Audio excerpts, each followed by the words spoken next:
Hello everyone, welcome to the program Short but Sweet.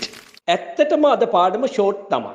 It's going to be very short, but it's a sweet lesson.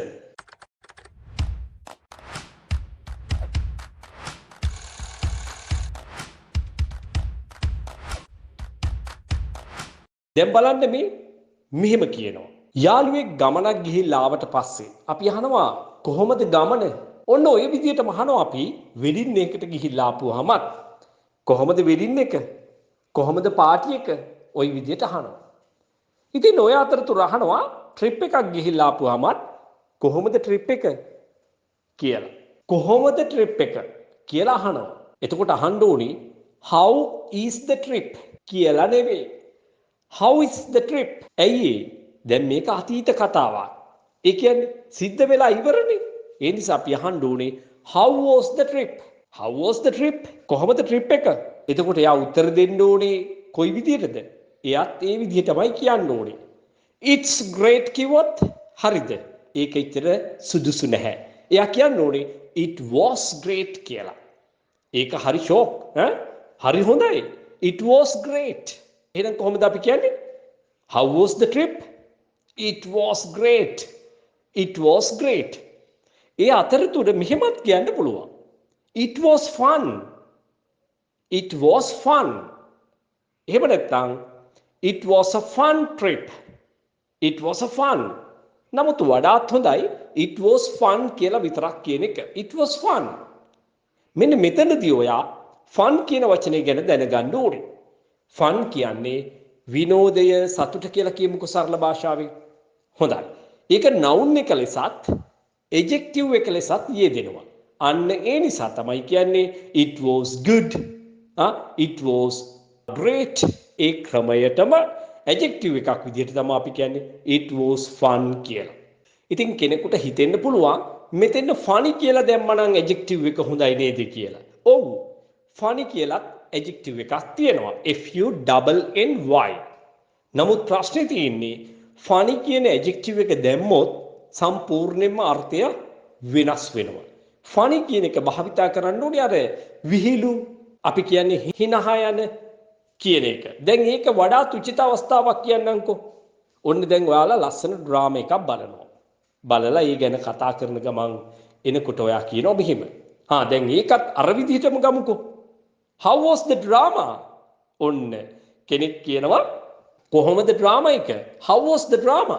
It was so funny. It was so funny. අන්න එතෙන්ද ගන්න පුළුවන් funny කියන වචනේ. It was so funny. Especially the clown was very funny. The clown CLOWN. Clown කියන්නේ කවුද? විකටයා. clown අන්න විකටයා හරිම විනෝදාස්වාදයේ ගෙන දෙන කෙනෙක්. ඒ කියන්නේ අපිව හිනස්සන කෙනෙක්. හරි funny එයා. අන්න එතෙන්ද ඔයාට funny පාවිච්චි කරන්න පුළුවන්. How was the drama? It was good. Especially the clown was very funny. අන්න එතෙන්ද ඔයාට funny පාවිච්චි කරන්න පුළුවන්. එහෙමනම් ඔයා fun සහ funny පාවිච්චි කරන්නේ කොහොමද කියලා මේ පාඩමෙන් ඉගෙන ගත්තා. ඒ වගේම ගමනක් ගිහිල්ලා ආවට පස්සේ ඒ ගැන අහනවා අපි. How was the trip? trip එක කොහොමද?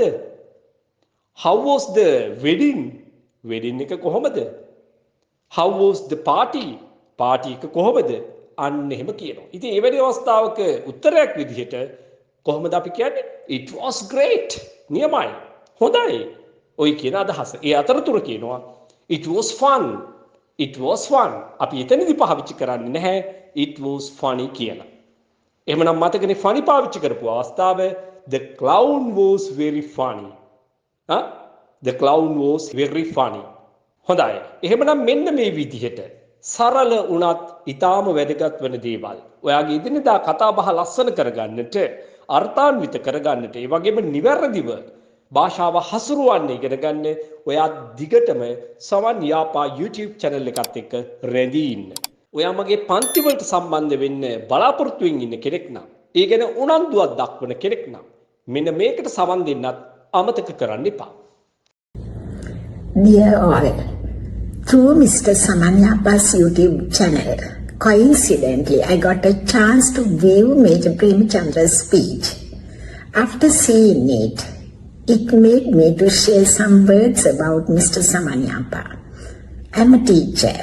Throughout my life, I participated in numerous English courses. Eventually, I was able to enhance my skills to this level with Mr. Yapa's guidance.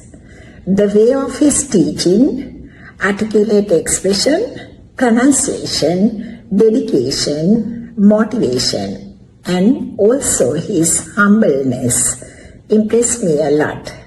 I can highly recommend him as one of the best teachers. Additionally, I would like to mention Mr. Yapa received his education in Colombo and currently resides in Anuradhapura, providing a significant opportunity for residents in that area. His proximity to the University of Gujarat is advantageous, especially for undergraduates looking for develop their English skills alongside academic pursuits. Don't miss this chance. Join with Mr. Yapa and gain the experience to explore the world through English. Wish you all the best. Thank you. මාගාවේ බොහෝ අය ඉගෙන ගන්නවා. විවිධ වෘත්තිකයෝ අපේ රටේ ඉඳන් විතරක් නෙමෙයි විදේශගත වෙලා ඉඳන් ඉගෙන ගන්නවා. නමුත් බොහෝ දෙනෙක් මට මේ අවස්ථාවේදී ඉදිරිපත් කරන්න බෑ ඔවුන්ගේ පෞද්ගලිකත්වය ආරක්ෂා කරගන්න අවශ්‍ය වෙන නිසා. මම කිසි කෙනෙකුට බලපෑමක් කරන්නෙත් නෑ. මගේ වීඩියෝ එකක පෙනී සිටින්න එහෙම නැත්නම් මම වෙනුවෙන් කතා කරන්න කියලා. ඔයා මෙන්න මේ වගේ ඉංග්‍රීසි කතා කරන්න අතිදක්ෂයෙක් වෙන්න කැමති නම් ඔයා දැන්ම තිරේ දිස්වන අංකයට WhatsApp පණිවිඩයක් යොමු කරන්න. So bye for now. මේ වාසිකව පුහුණුව ලැබමින් හොඳට චතුර විදියට ඉංග්‍රීසි කතා කරන්න කැමති නම් ඉංග්‍රීසි භාෂාව විධිමත්ව හරියට ඉගෙන ගන්න ගමන් ඉංග්‍රීසි හරියටම කතා කරන්න ප්‍රායෝගික පුහුණු වැඩසටහන් සමග ප්‍රායෝගිකවම ඉංග්‍රීසි කතා කරන්න ඔයා කැමති නම් අනිවාර්යයෙන්ම තිරේ දිස්වන අංකයට WhatsApp පණිවිඩයක් දාන්න. ඔයාට පන්තිවලට එහෙම සහභාගී වෙන්න බැරි නම් මොකද විදේශගත වෙලා ඉන්න අයට මේක ප්‍රායෝගිකව කරන්න බෑ. ඒ නිසා ඒගොල්ලන්ට පුළුවන් ඔන්ලයින් හරහා මේ පන්තිවලට සම්බන්ධ වෙන්න. ඔයාලට වඩාත් උචිත වෙන ක්‍රමවේදී තමයි ඉන්ඩිවිජුවල් ක්ලාස් එක ඉගෙන ගන්න එකට. ඉතින් මේ පාරේ උසස් පෙළට පෙළීම දුවා දරුවන්ට පුළුවන් ඔන්ලයින් ක්‍රමයට යන්නේ නැතිව නේවාසික පුහුණුවකට දින 20කට 25කට එහෙම නැත්නම් දින 30කට එකතු වෙන්න පුළුවන්. ජීවිතේම වෙනස් කරලා පෙන්නනවා. හරි වාරු නෙවෙයි කරලා පෙන්නනවා. ඇවිල්ලා බලන්න. ඔයාට සැබෑ වෙනසක් සිද්ධ වෙයි. මොකද විධිමත්ව ව්‍යාකරණානුකූලව ඉගෙන ගන්න ගමන් පුහුණු වීම කරනවායි කියන එකේම තේරුම දවස අවසානයේ වෙන්න කලින් හැම මොහොතකම ඔයාට ඉංග්‍රීසි කතා කිරීමේ පුහුණුවේ හැකියාව ලැබෙනවා. ඉතින් ඒක දින ගණනාවක් එක දිගට කරනකොට බොහෝ දැනුම් සම්භාරයක් ඒ වගේම ඔයාට අවශ්‍ය කරන ඕනම දෙයක් ඉංග්‍රීසි භාෂාවෙන් කීමේ හැකියාව ප්‍රගුණ කරගන්න පුළුවන්. එහෙමනම් ඔයාට පුළුවන් ජීවිතේම වෙනස් කරන මේ පාඨමාලාව තියෙනවා. වයස් ભેදයක් නැහැ. ඔයාගේ පෙර දැනුම මොකක්ද කියන එක මට අදාළ වෙන්නේ නැහැ. ඔයා මෙතෙන් ආවට පස්සේ හරියට වැඩ කරන්න, කම්මැලි නොවි පුහුණු වෙන්න, මම කියන විදිහට වැඩ කරන්න අනිවාර්යයෙන්ම ඔයාට අති විශිෂ්ට ප්‍රතිඵලයක් ලැබෙනවාමයි. ඒ හුදෙක් සර්ටිෆිකේට් එකකට සීමා වෙච්ච සංකේතයක් නෙවෙයි. ඔයාගේ ජීවිතේම වෙනස් කරනවා ප්‍රායෝගික පුහුණුවක් තුලින්.